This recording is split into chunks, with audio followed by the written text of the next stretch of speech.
Welcome to Open Range. I'm Perry Schumacher in tonight for Gary Emineth, another cold January day, but we're just about through the month of January. Tonight, as my guest, I've got Mike Motchenbacher from District 47 in Bismarck. Welcome, Mike. Hey, thanks, Perry. Always a pleasure to be on. We've been friends for about 15, 18 years, something like that, back to the Tea Party days. And rumor has it you're on the ballot again here this fall. Rumor confirmed. I had just received the endorsement again from my district last Wednesday, and I'm looking forward to hopefully serving the people of District 47 for another 4 years. You've been keeping warm? Doing my best. According to my electricity bill I just got, it should have been warm. Yeah, I think we're paying for those warm days we had in early January. But those days actually are great because they make the winter just much shorter. And I just told my wife last night, we're going into February already, just the shortest month of the year. Then we're looking at March. We're going to get through this winter again. You're a baseball fan, and I know they use the dog days of summer. And to me, January is the dog days of winter. That's when it gets long in January. Yeah, it does. But we're almost through it. We've got a lot to get to, so let's start serious questions for serious people. Mike, Looking forward to it. Get your opinion on a few things. Mike, I do not believe feelings can be part of the thought process when creating public policy. As stewards of my money, I expect elected leaders to make sure they are the guardrail between wants and needs.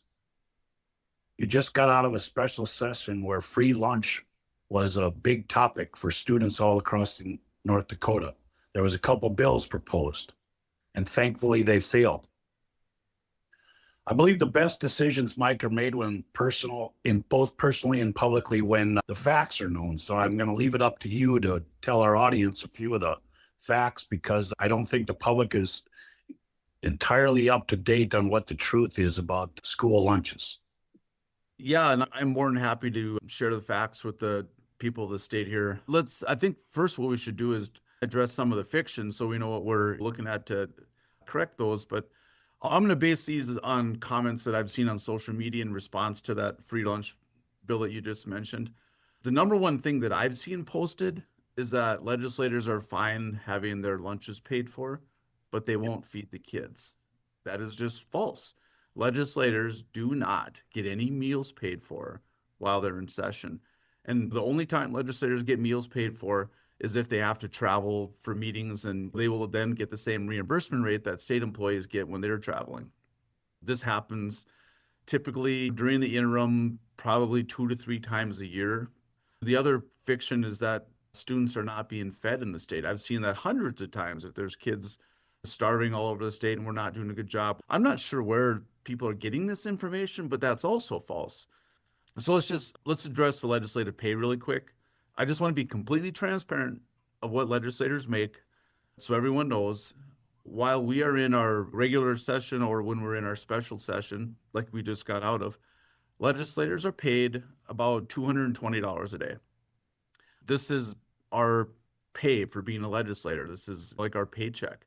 It's not a per diem. This is taxable income, just like everyone else who has a job. Legislators that do come in from outside of certain radius, I think it's 30 miles or something like that, they can get their hotels reimbursed up to, I believe it's $96 right now. The same legislators come from out of town can claim mileage, just like any employee that travels using their own vehicles. But during the interim, when we aren't in session, so I'm talking about the other 20 months that we're not in our legislative session, legislators make about $600 a month. This is our legislative pay. So you average that out, that's less than $150 a week. So if you average during session, we probably average 10-hour days. Some days are longer, some days are shorter, but if we average out $10 a day, you're looking at about $22 an hour. Just out of curiosity, I looked at a couple of the job sites, I have online postings, and I looked for jobs that pay approximately $22 an hour. Garbage men, delivery drivers was one that I saw. Security guards were some of the ones I found that are in that general pay scale. But not doctors. Not doctors. Not doctors. No, not doctors. No. And this is nothing against anybody that works those jobs, but I'm just comparing that legislators are paid about the same as many entry-level positions that you can find available. And for whatever reason, I don't know what it is, but there's an assumption out there that all the legislators are getting rich doing what they're doing, but that's just the furthest from the truth. I guarantee you there's not one legislator that is in it for the money.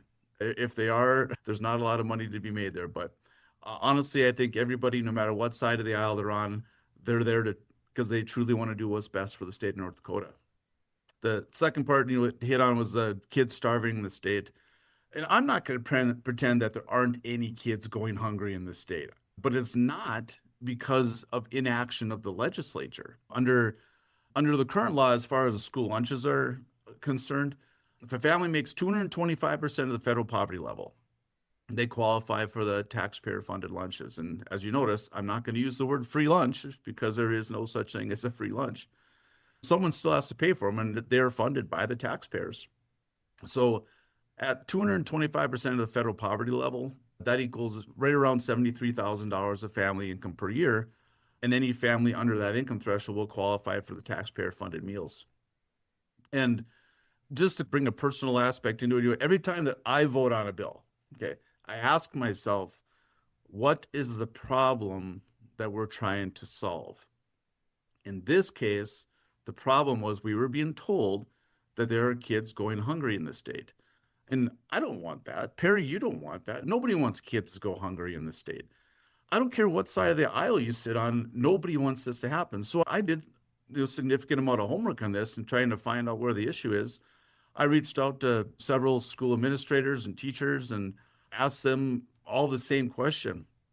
I asked them, if a student comes to the lunch line and their meal balance is 0 or below, are they ever denied a meal?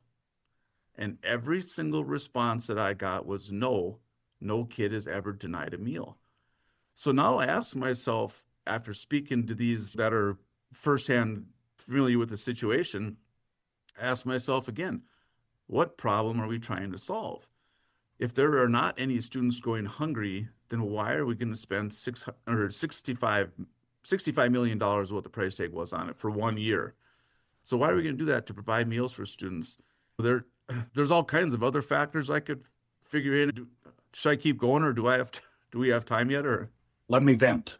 go ahead. Oh. You're good at it. But you mentioned 225% of poverty level. Right. That's not poverty. That's 2.25 times the poverty level. Why the hell do we subsidize anybody up to 2.25%? Can you explain that? That makes no sense to me. You're not poverty.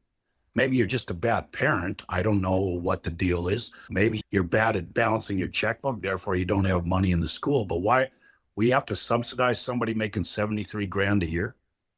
If you look at just the base level for federal poverty level, it's low. I think it's right around $23,000 or something around there, $25,000.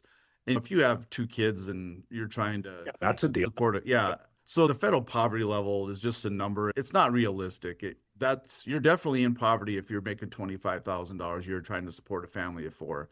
Even if you up to $50,000, you're gonna have a heck of a time paying your bills at that level. So the North Dakota just sets where we determine the poverty level is at in our state. And I would say that $73,000 of income a year, that's taxable income, of course, too. So by the time you pay taxes, you're going to be probably in that 60,000, 65,000 range, whatever at that level. It's going to be tough to raise a family of 4 on that. I think we would agree on that you'd have to certainly pinch pennies and be extremely careful on where you're spending money. I would say in North Dakota is probably accurate, right around that number. Okay, I saw that Governor Armstrong now expects free school lunch to pass by initiated measure. My expectation of the governor and you and your fellow legislators is to push back at the misinformation campaign like we were just doing. Don't just vote, don't just be a voter, Mike, but use your voice to convince people. Daniel Horowitz said last week that liberals run to the middle, then govern to the far left. We saw that in Virginia last week when the governor got sworn in. Republicans run as conservative, then govern to the center. Do you believe a dedicated argument by our caucus can defeat an initiated measure so this stupid proposal does not pass next fall? I would say yes. And I've seen several legislators on their social media feeds, putting out there a pretty unified message based on facts and not feelings. And I don't know if you've seen any of those, Perrys, but I've Yeah. seen several of them. But I've read through way more of the comments than I probably should have. But I will say that many people who are commenting have now admitted that they're changing their minds now that they know the facts. And on a personal basis, I can tell you I've had 19 emails questioning my vote. And of those 19, after I sent them a fact-based response, over half of them have now said, now that I know that, I agree with your decision. But yeah, I do think a coordinated effort would possibly change the perception in the state, but the legislature doesn't have a whole lot of resources available to us to head on a measure, and I'm sure the proponents of the measure are going to be well funded. Well, we need to contact our legislators, people, and get the fact out there. Tell your neighbors. Mike, we're going to continue with my topics, and we'll get your views on this. Mike, as I'm sure you're aware, there's a contagion much worse than COVID going on in Minneapolis. It is worse because this one's real, Mike. This one's real. COVID was not. Contagions must be isolated and then removed before they are allowed to spread. The infection among liberals is that there seems to be no limits as to how far the protests can go. Glenn Beck has created something called George AI, where his staff put all the documents of our founders into an AI computer that we can go online and ask questions to. And you can ask questions and they'll give you answers based on the founding fathers' documents about today's problems. Halfway into his presidency, Washington had to put down the Whiskey Rebellion. He called it lawlessness dressed up as liberty, an organized defiance of the authority of federal law. Like these protests are a far cry from our Tea Party days that we helped organize. Those were completely organic, while these Minneapolis protests are extremely sophisticated. Reporters have now infiltrated signal communications that show funding is coming from all over the world to this infiltration. When did we decide the left gets to protest in any manner it chooses? That's a good one, Perry. If you want to go back to our Tea Party days, like you just mentioned, I would just make a few points that if you remember when we were in front of the Capitol or we were at our town hall meetings that we were having, what did we do when we had someone who disagreed with us? Did we yell at them or assault them or scream at them? What did we do, Perry? We invited them up to the microphone, right? Yes. We wanted to hear what they had to say. We wanted to address their issues.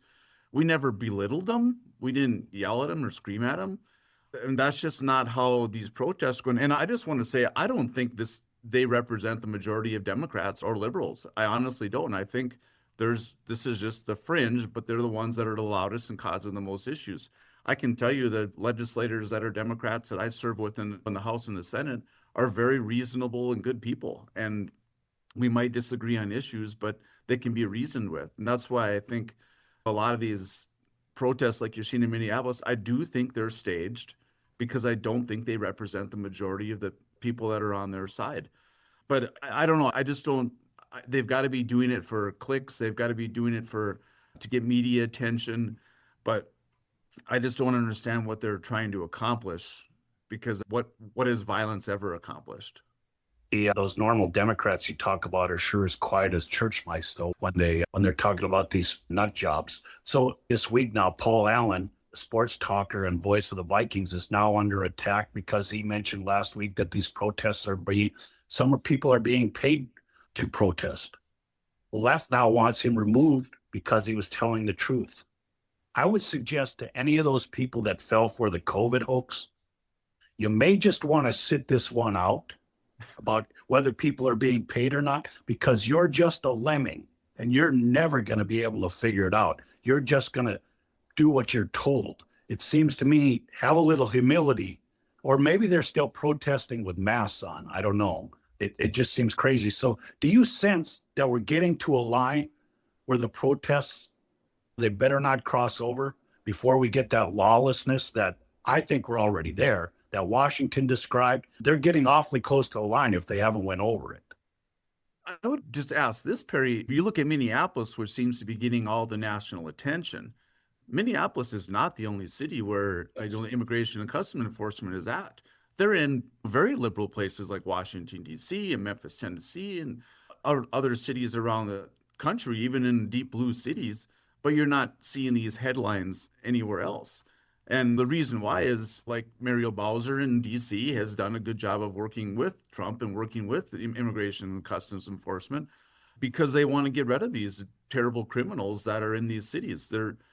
For whatever reason in Minnesota, and the only things that I've seen, and I've done a lot of research in this and looked, but the only things I've seen is that you've got Mayor Fry out there and Governor Walz that are telling the people that they need to resist. What message are they sending? That you shouldn't be resisting. Who are they defending? That's another question I have. Why are they defending the gang members and the murderers and such like that? Those are the ones that they're trying to deport. So why do they want to keep these people in their cities? I really think that these other cities besides Minneapolis, because they're working with the federal government on this, they're getting good results. And look at the murder rates have plummeted in these cities. So it's just, I'm dumbfounded as to why they would be opposing them coming in there and doing their job. And here's another thing, Perry, I would ask, speaking of protests and how they're going off the edge. If you see Christians outside of an abortion clinic, have you ever seen them storm into an abortion clinic and start yelling and screaming? Well, no. What are they doing? They're sitting out on the sidewalk praying, right?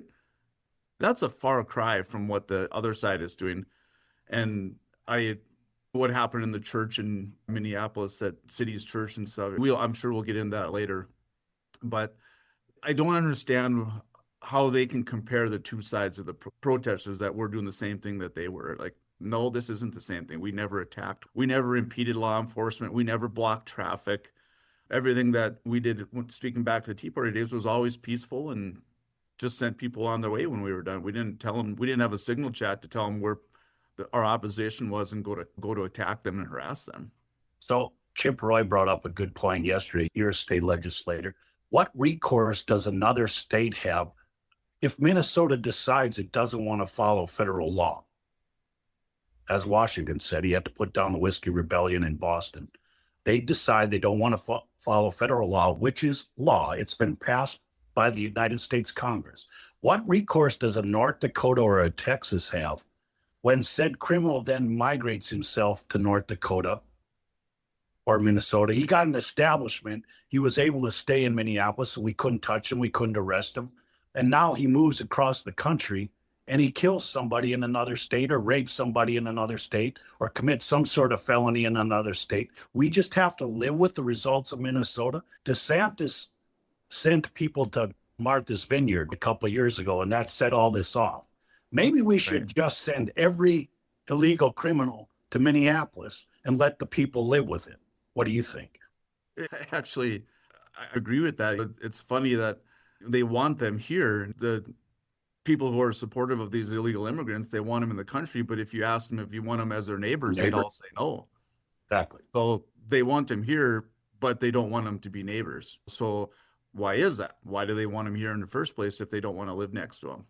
That's what we're going to get into next. When Trump, let's hit one more topic first. When Trump ran, he said he won in a landslide this last election. And he said, I'm going to remove all illegals. He didn't just say some. He said all illegals. And he's starting with the criminal illegals. And we see the uproar that it's caused. When you voted for all, what did you think all meant? And it's going to get messy, right? Do you think these people were going to volunteer to leave? They were just going to knock on the door. Okay, I'm gone. Okay, it was nice living here. Wait till we have to remove families and children. Folks, when you voted for all, be an adult and realize what all is for. I have no sympathy for any of this stuff going on. Get them all out of here. As hard as it's going to be, if you have to drag them out by their feet, you take them out by their feet. Because that's what it's going to take. They're not going to go free and voluntarily. All means all, and I'm in for all. Don't get squishy. Know what you're voting for. You can't be the independent out there. Oh, fantasy land. Man, can it just be done nicely? How the hell do you think this can be done nicely? What do you think? That reminds me of when I was growing up, and you probably had the same issue. You remember when your parents would always tell you, we can either do this the easy way or the hard way? And typically, as a kid, you always wanted to avoid the hard way, right? So you're going to have some people who are going to do it the easy way. They're going to self-deport, and I believe they're getting something like $2,600 now per person, I think, if I read right, if they would self-deport. But you're also going to have some that just are not going to do it the easy way. They're going to do it the hard way. And unfortunately, that's a reality we have to live with. Now, I would say this, when Trump was stating before he got elected that he was going to deport all the illegals, did I believe him he could do it? No. There's just no way you're going to get that done in 4 years because there's so many out there. They're in all kinds of different areas of the country. It's an impossible task. Has he done a good job of going after the most violent ones? I think, yeah, I think he's done a pretty good job as far as getting the most violent ones out of the country. But yeah, it, like you said, it's going to get ugly. It's a reality. You just can't do a big deportation like this and not have some incidences like we've seen. It's going to happen. There was a poll. There was a poll last night given, and still a majority of the American public wants all illegals removed from the country. This is not swaying the people's opinion. It's just you're dreaming if you think it was going to be an easy process. Like when we left, we were talking about the contagion that has hit Minneapolis. Do you agree? Let's take this angle from the administration's point of view, and certainly mine. We're at a pass-fail point of this thing where the only way out is through. You have to finish the job. If you pull back, the protester, the organized protester, is going to see that as a win, and we're going to see all they've got to do is make the American citizen a little bit uncomfortable, and they can rule the day. And Trump can't allow that to happen. He may modify his plan, but he's got to continue with this plan and to the end. Minneapolis has to give in eventually. No, I agree with you 100%, Perry. You can't retreat. Because if you retreat, you admit that you were defeated.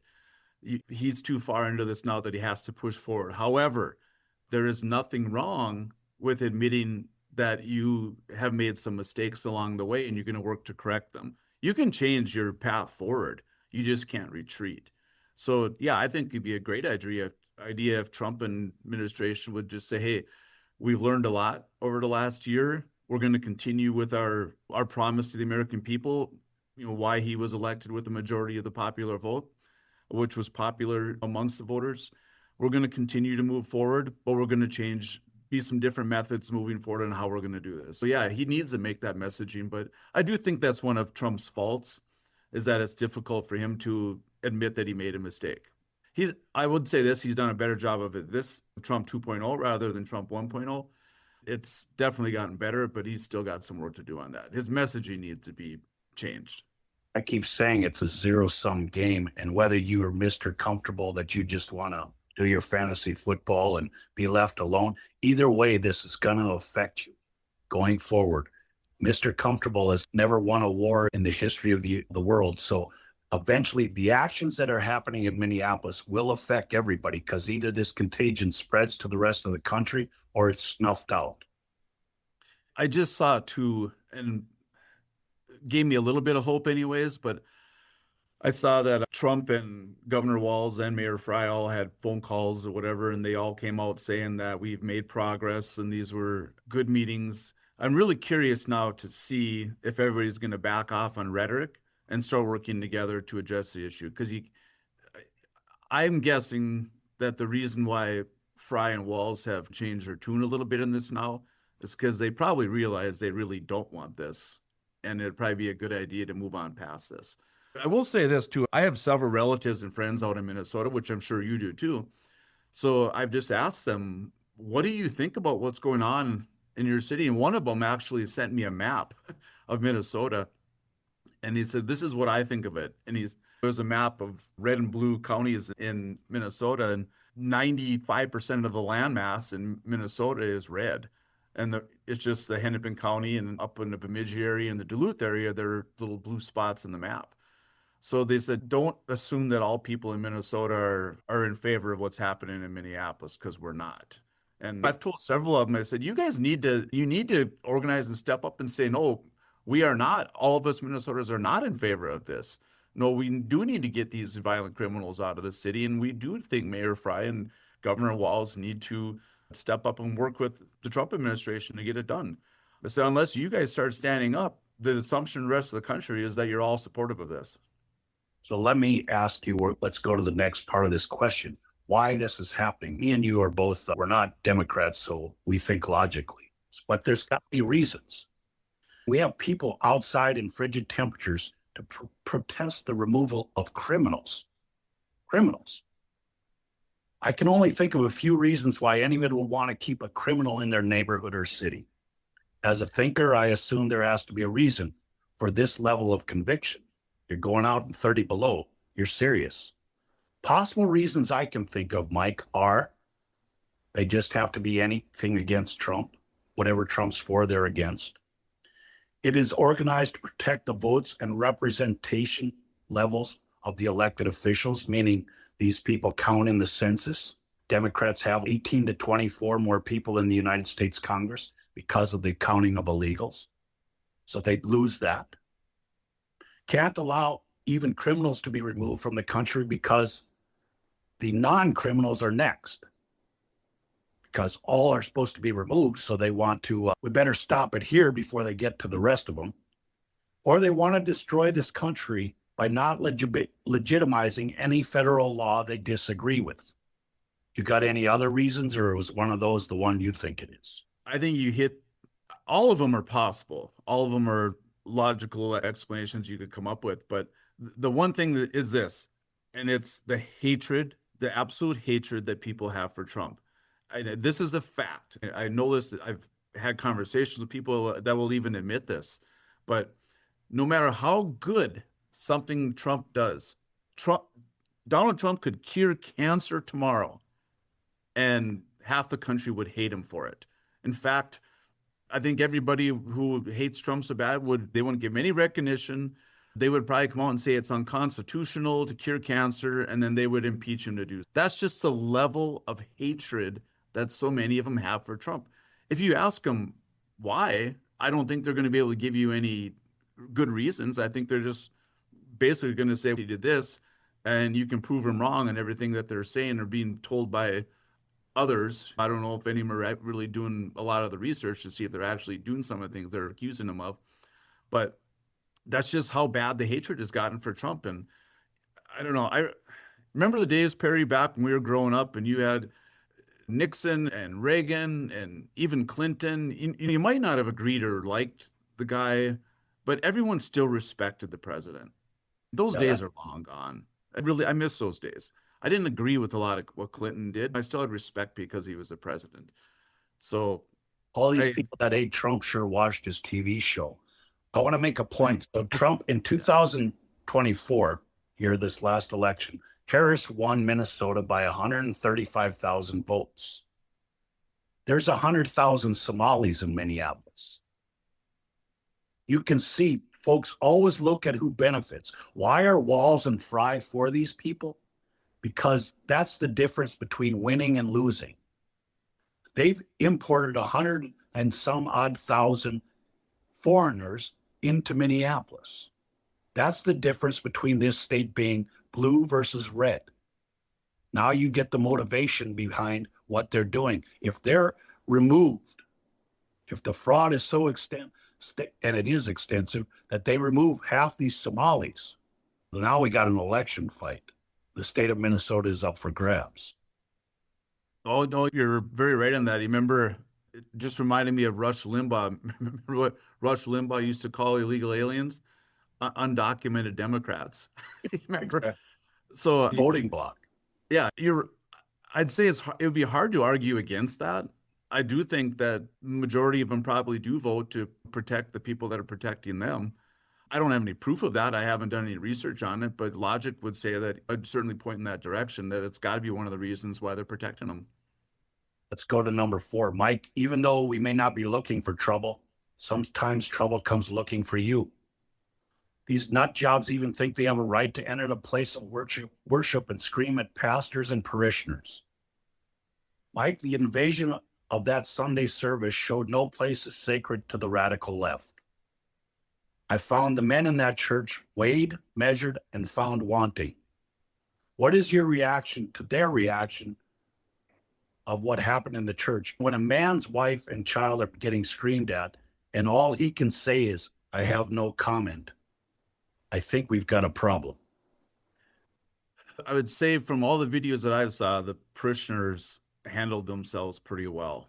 That could have really gotten ugly. And just funny you kind of asked that question because I just had a conversation yesterday with a friend of mine who's on the opposite end of the political spectrum just about that issue, because he said Trump is throwing people in jail that are peacefully protesting and observing their First Amendment right to protest.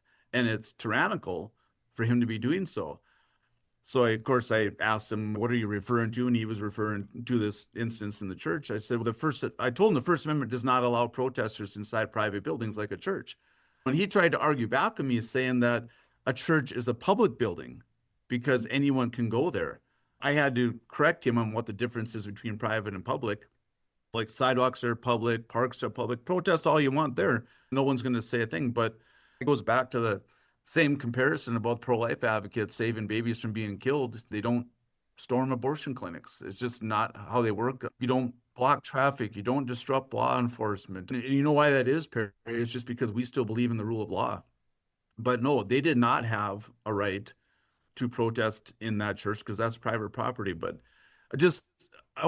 imagine this, Perry. This is what I was thinking of. Imagine if some of the parishioners started fighting back. What would have been the headlines that you would be reading today? It would have said, violent religious extremists brutally attack peaceful protesters in Minnesota.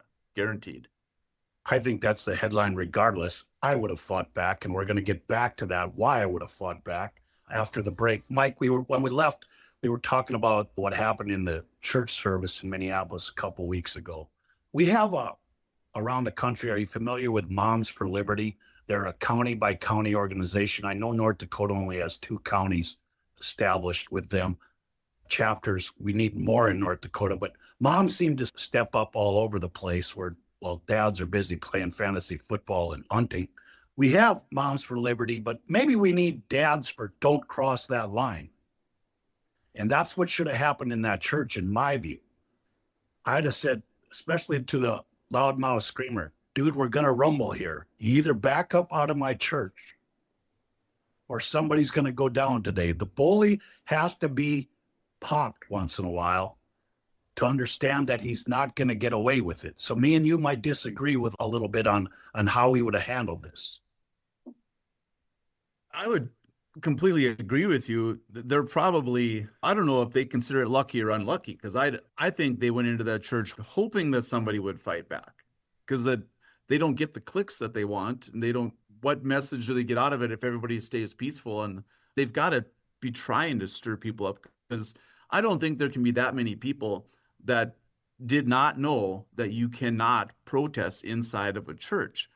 Especially Don Lemon reported on it, and you probably remember seeing Don Lemon asking the preacher if he was against them having their First Amendment right to protest in the church. You can't tell me Don Lemon does not know that you can't protest inside of a church. Don Lemon's pretty dumb. He might not. Well, okay, so then Don Lemon has just proved to himself or to the entire world by reporting that he has no idea what the Constitution is about and what's in it. Am I right on that? Yes. Oh, yeah. You just talked about most Democrats. They want to remove the Constitution, so why should they pay any attention to it? Mike, do you think churches, I hear the phrase once in a while in Fargo, don't Minneapolis my Fargo. So do you think churches across the country, because trouble can come looking for you, need a plan to potentially handle situations like this? Of course, that'd just be a church by church basis. Yeah. I don't think it's a bad idea for them to prepare for something like this. And especially if it starts to become more prevalent. I guess I haven't seen a whole lot of this kind of thing happening around the country, but if it does start to become more prevalent, then yeah, I think churches are going to have to come up with some sort of plan. I just imagine if somebody was carrying a pistol in that church that day. Churches with bouncers. I could see it happening. Churches with bouncers. Yeah, and I hope it doesn't come to that. Yeah, I hope. I mean, if there would certainly be a deterrent, but But yeah, it's probably something that if it continues and grows, then yeah, churches are going to have to come up with some sort of plan to defend against this. Let's go to the last question. We're now into Trump 2.0. Both you and I are not cheerleaders, but we're realists. One of the Democrats' scared tactics of the campaign was Trump would use retribution against those who stood against him and those who charged him with crimes or impeachment. Trump's answer to that was, no, it's not retribution, it's accountability. And I was all for it. Mike, are you good at math? I would say I was above average in the math category when I was in school. Great. We're going to find out here. You have 100 crimes times 0 arrests. How many arrests do you have? 0. If you have 1,000 investigations times 0 arrests, how many arrests do you have? 0. Mike, I'm afraid Pam Bondi, I was thinking she was Cinderella. As far as leading the DOJ, she was beautiful in every conservative's eyes, and it was the conservative dream that we were going to have accountability. I'm awfully scared that Cinderella is about ready to turn into a pumpkin because we got big fat zeros going everywhere you look at zeros. Now, we did get a few of these Minneapolis church people arrested, I see this week. And last night, we went into the Fulton County voting place to look at things and see what happened in the 2020 election. But I've got a list of 8 things here, Mike, that I thought were important. Trump campaigned on them. They were important, and that justice need to be made. Mike, are you aware of have we found out who brought cocaine into the White House? Not that I've heard, but I've always said with that, if you don't pay a quarter in taxes, the federal government will find you. But you can bring cocaine into the White House and we have no idea who did it. Mystery. Mike, do we know who leaked the Dobbs decision? And it was only 30 potential people. Have you found out who leaked the Dobbs decision yet? No. Okay. Agree. Do you know who created the January 6th setup and that conspiracy? Do we have any idea yet who did that? Nope. Me and you have some hunches, but we haven't proven anything. Has any official been held accountable for destroying the lives of anybody who helped Trump in the 2020 campaign? There's some people that were bankrupted and thrown in prison. Yes. Have they been held? Not that I've seen yet. Has anybody been held accountable for the COVID hoax? No. I think there's some investigations I know happening into that right now. But yeah, I'd like to actually see some action on that rather than just words. So we're getting to the point here, the midterms, right? It's this fall. And Trump, if he loses, is going to be impeached again all over the place. And people that have been helping him are going to get impeached as well in his administration. There's a lack of motivation based on the polls for people on our side or independents to go to the polls. And I want to ask you this question. If he gets destroyed in the upcoming midterms, is it because he did too much or not enough? In my opinion, I'd say without a doubt, not enough. And what I mean by that is that if they didn't do a good enough job of telling the American people of their successes, they're going to fail. Trump, let's just look at some of the things Trump campaigned on. He said he was going to crack down on crime. Did he do that? Yes. He said he was going to close the border. Did he do that? Yes. He said he was going to get inflation under control. Has he done that? I would say on that one, yeah, it's definitely lower. He can still do better. But has he got it under control? Yes. He said he was going to end wars. How long did it take him to end the war over in Israel and Gaza? He did in the first year many of the things that he said he was going to do. But do you hear about any of that anymore, Perry? No. You really don't, do you?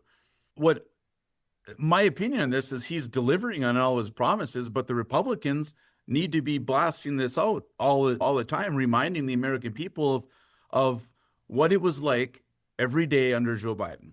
Do you want to go back to that?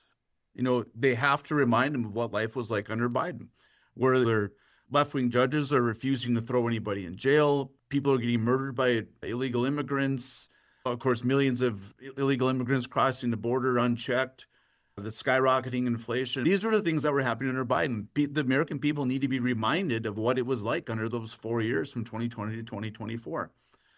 And If they don't do that, as well as I do, people have short memories and they're just going to remember what was the last thing that Trump did. And if it was something that they didn't agree with, they'll vote for the other guy. But we can't go back to where we were in under the Biden administration. It'll ruin the country. We can't put up with another 4 years of inflation like that. We can't put up with letting millions and millions of people coming across the border unchecked.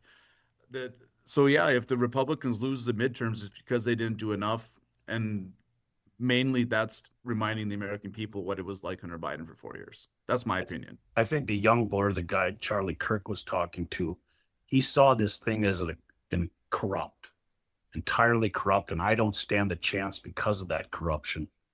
You can't fight the machine. And by not putting anybody in jail, not perp walking anybody, I think those young people are going to be disillusioned and go, this is unfixable. It's rigged against me. It's set up for the people. Even the guy that said he's going to do it, his administration, like I said, Bondi's turned into a pumpkin for me. I think she needs to be canned. But I think people would be fired up. I'd be more fired up, Mike. You listed all the things he did, but I've got to see people suffer for this. You can't get away by doing this to our country and live to talk about it. You have to be put in chains. I do think, Perry, and I don't agree with it, but I do think there is a genuine fear amongst many of the Republicans that if they do put some of these high-profile figures in prison for their corruption, for their crimes, that there's going to be retribution. But the problem is there's going to be retribution whether we do it or not. Like they put Steve Bannon in prison and they put his lawyers in prison. So why are we playing nice about this? I don't understand it. I don't get it. Why, if somebody is breaking the law and somebody is corrupt, it doesn't matter to me what political party you're in, you should pay for that crime. If there's Republicans, Perry, that are out in DC that are committing crimes and being corrupt or whatever it is, they should be in prison too. But we can't back off just because it's looked at as punishing your political opponents. Heck, they made up how many felonies against Trump and tried to put him in prison during his whole campaign. Why is he not doing the same thing to those that are opposed to him and doing the same thing? Why? Trump tweets all the time trying to motivate Bondi. I point to him as, dude, you're the boss. Fire her and find somebody else. Now they gotta get through the Senate and all that. But I almost sometimes wonder if Matt Gaetz wouldn't have been better than Pam Bondi.